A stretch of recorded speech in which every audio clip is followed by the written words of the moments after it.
Good morning, everybody. I'm kind of excited today. We had a wonderful morning meeting with the students, and I really think about this idea. Well, ideas are really what I'm thinking about again. And we were joking around. One of the students could not see me, and I was like, "Why would you care about seeing me? I'm looking like Hagrid." And so this whole conversation, Hagrid from Harry Potter. This this whole conversation ensued. They obviously really liked that character and so forth, and the idea of these characters that people get attached to and what they like about them, what those characters kind of represent. And Hagrid is kind of this natural personality, right? A person has affinity for nature, but their fixation was on dragons. That he had a pet dragon. I can't remember the name of the pet dragon, but uh, so dragons were an interesting idea that I thought that we could play with, and since really what this represents, this is a journey we're kind of, hopefully, we're all kind of into and going on.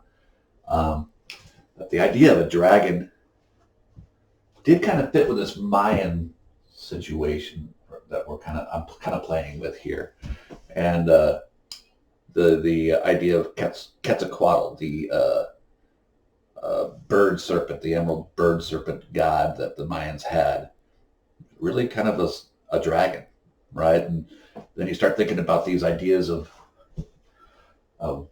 why did cultures that were so separate from each other have these similar ideas? I mean, in Asian cultures, they have ideas of dragons, these serpents, large serpents. In European cultures, they have these ideas, these large serpents, and are creatures called dragons. And so I thought, well, let's play with that. That's more in the realm of fantasy art, which I haven't really done since I was a teenager, maybe a young man. Um, but the idea of this Quetzalcoatl, if you look at the imagery of him, and I've viewed a few images of him, you can do it in some very sort of symbolic ways, at least, or you can do it in some very fantastic ways. And it's interesting how ideas kind of come together if you're open to them. So, like, I've been thinking about, for some reason, feathers, attaching some feathers to this guy's hood or helmet or whatever. Maybe even having another figure over here, which represents more of a Mayan figure that would be elaborately decorated with feathers. But this bird serpent also has feathers. You could really kind of play with that idea. And so I just thought, I might as well just try something, right?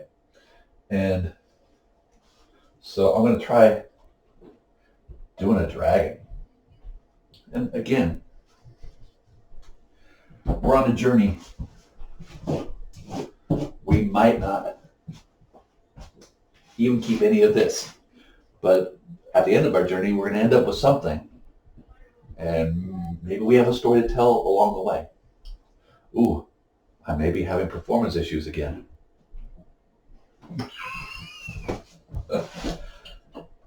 And I've never painted a dragon.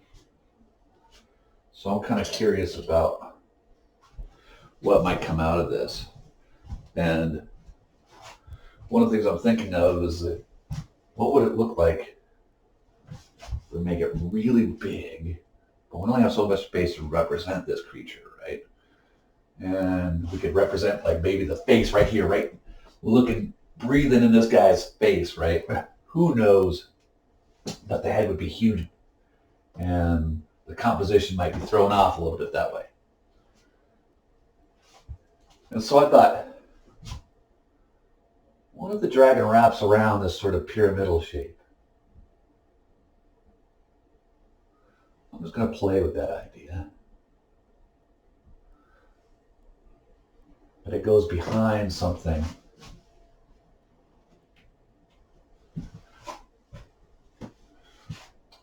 Unlike other forms of artistic expression, painting allows for a lot of illusion, or creating illusion, because we're really just tricking the mind. So the suggestion that something is behind this huge, moundy pyramid kind of tells the brain, oh, what I'm going to be looking at is something really big.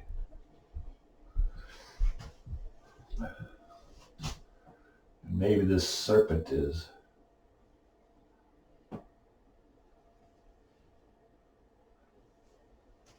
in the background coming this way, and this guy doesn't really quite see it. I don't know, but if I were coming from Europe,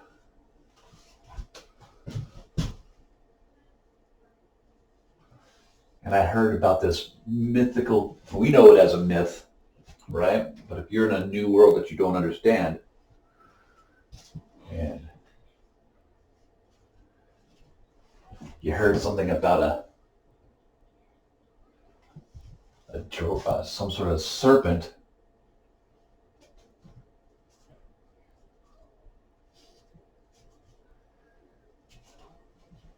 bird, emerald serpent bird, as this powerful being, you might go, keep a lookout, boys. Or you might see a crocodile go, well, that's not a bird. What are these people talking about? I don't know.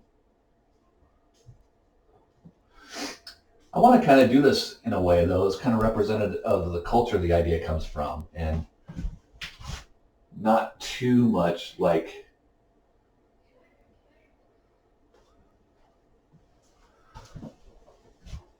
a dragon as we know it. So maybe this, I don't know, I've never really kind of painted a dragon before. I've kind of drawn dragons. I've even done lessons about drawing. I like that better. Drawing a basic dragon, because a lot of my students I want to draw a dragon, so I do my best, and I just do put together like a simple sort of a few geometric shapes that allow these kids to do that sort of thing.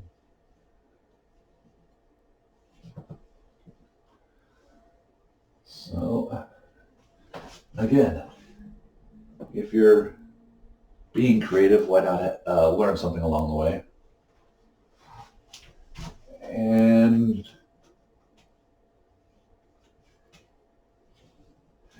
be open to an idea.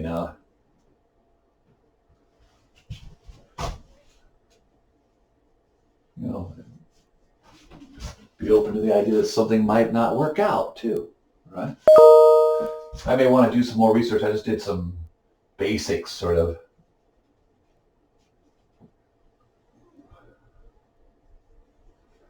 precursory looks at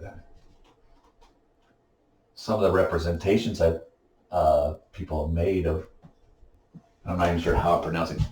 Should actually look that up. Quetzalcoatl. It's spelled Q-U-E.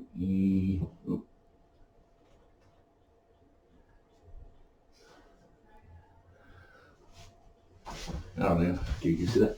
Quetzalcoatl.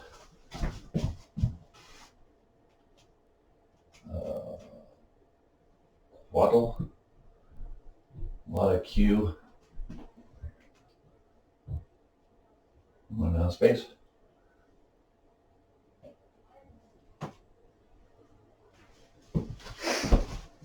I've even seen representations where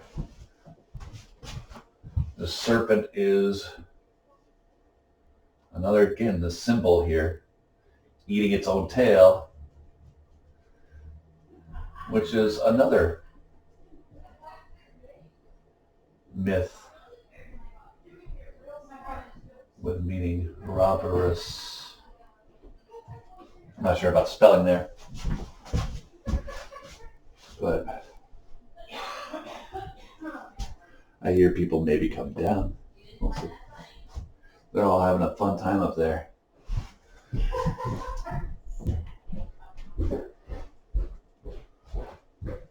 So the Quetzaquatl. So this is an interesting idea, and honestly, I could have probably taken it all the way over there, maybe had it spread all the way over here. That would have been more dramatic, wouldn't it? And I should double check my spelling of Quetzalcoatl and Ouroboros, but for now, that gets you started on a search if you want to look up these ideas.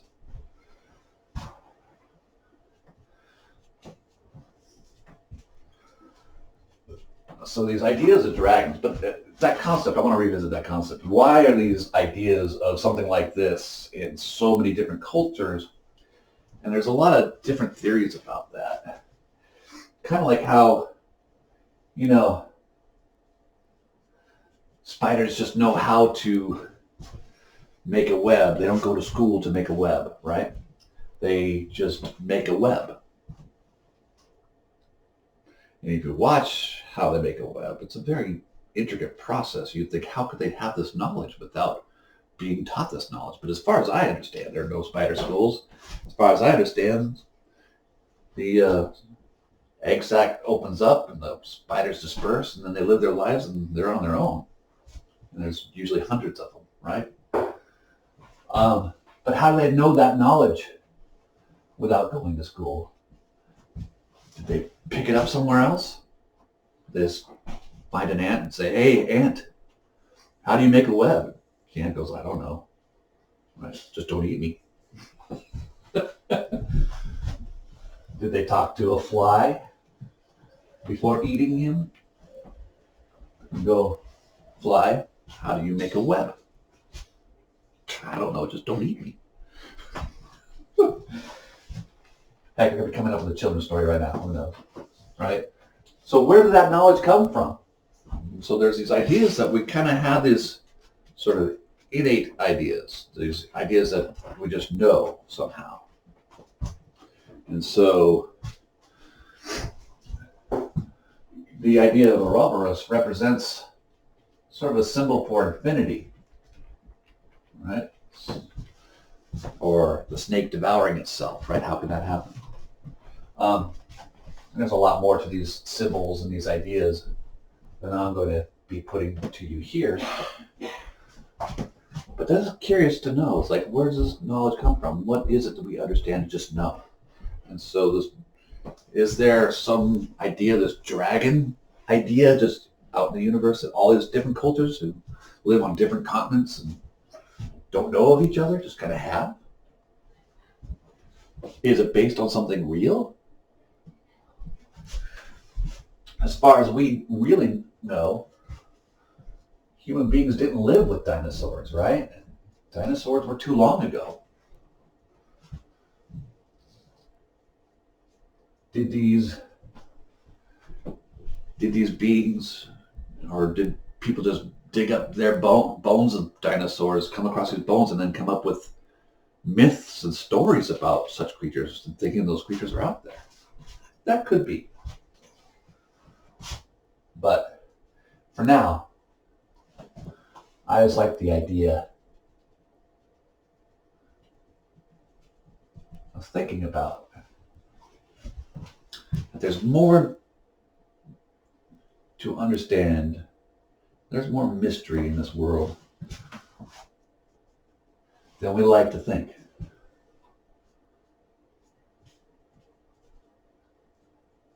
Now, the Mayans kind of had very blocky sort of symbols that they kind of made their hieroglyphs out of.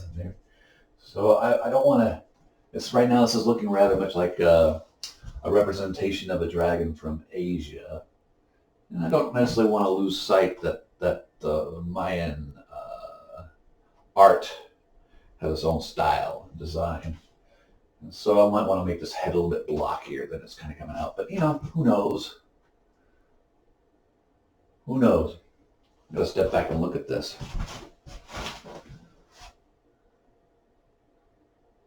Huh. Interesting. For not knowing how to paint a dragon like this, it's not looking too bad.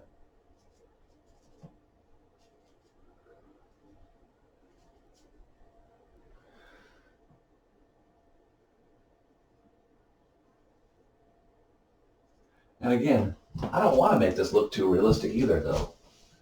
I want this to look kind of strange and otherworldly, but not necessarily an otherworldly that looks similar to the world we live in already. That's not really my point. I do want to make this dragon very colorful. I'm not sure how the texture of this surface is not easy to work with. I can't really grind into it. It'll start to tear apart and fray if I work it too hard. So I just got to kind of keep piling up the paint.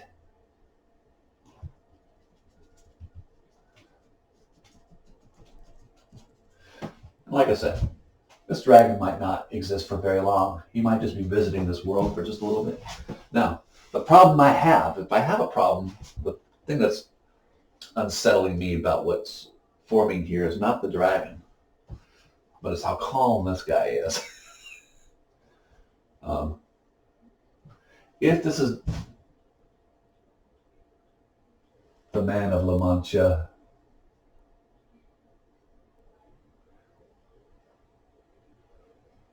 if this is Don Quixote seeing a monster, he's too calm.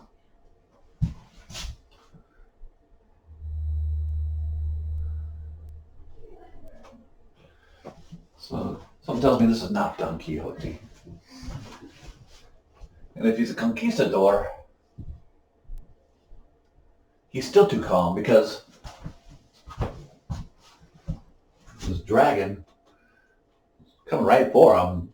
That's, even though it's in the air and it might not be making much noise, I imagine just it's breathing. You'd notice. But maybe it's so quiet that he doesn't see it sneaking up on him. Right? I would be a little bit more nervous, excited. And Don Quixote was an emotional, really enthusiastic person. So in order for this person to be Don Quixote, he's too calm. There's points where Don Quixote is introspective and down, but if you're going to portray Don Quixote as a character, you're like, he's like into things. He's into life. He's very much a vivacious, vigorous personality at least. So who are these characters? Who will they become? Who are they really? What do they mean to us? Do we care about them? Listening to students, the Harry Potter series. This year I'm working with fourth graders and they are very passionate about these characters. And if I wanted to be really popular with them, I'd probably be doing Harry Potter stuff up here. But they'll probably be, when they see this, because they are going to see this, they'll probably think that's pretty cool, I guess. Now, when my wife sees this, she's probably going to go, that's not kind of the art I was thinking of in this house. This is all temporary. This may be all covered up again, right? Again.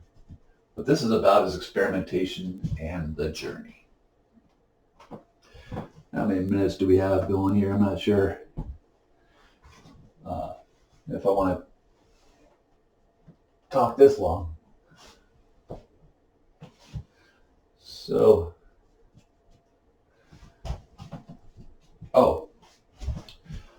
also, maybe I'll save that for a different section or lesson or whatever this is.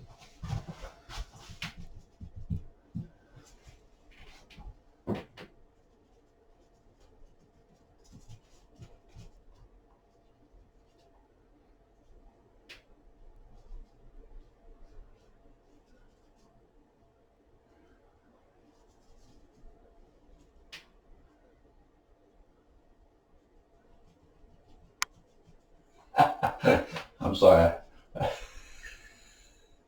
I'm known for cracking myself up. And so if I laugh weird or oddly,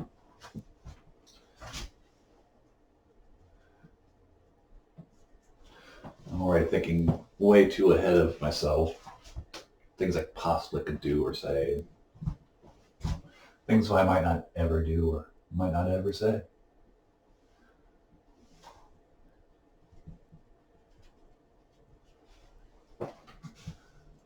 Yeah.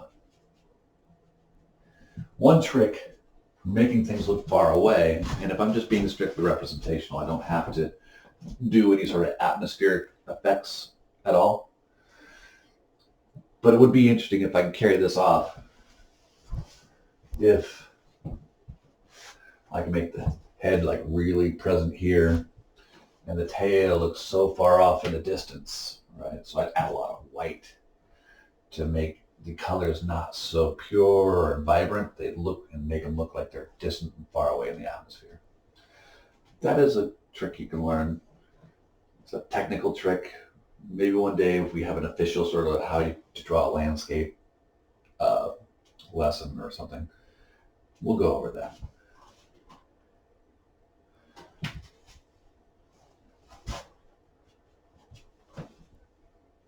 Now I'm finding myself I have to.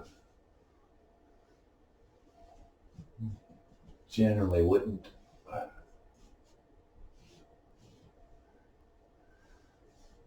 Well, I'm not going to complete my thought yet. For you, I'm still thinking about it, I guess. All right. Well, for now, we have done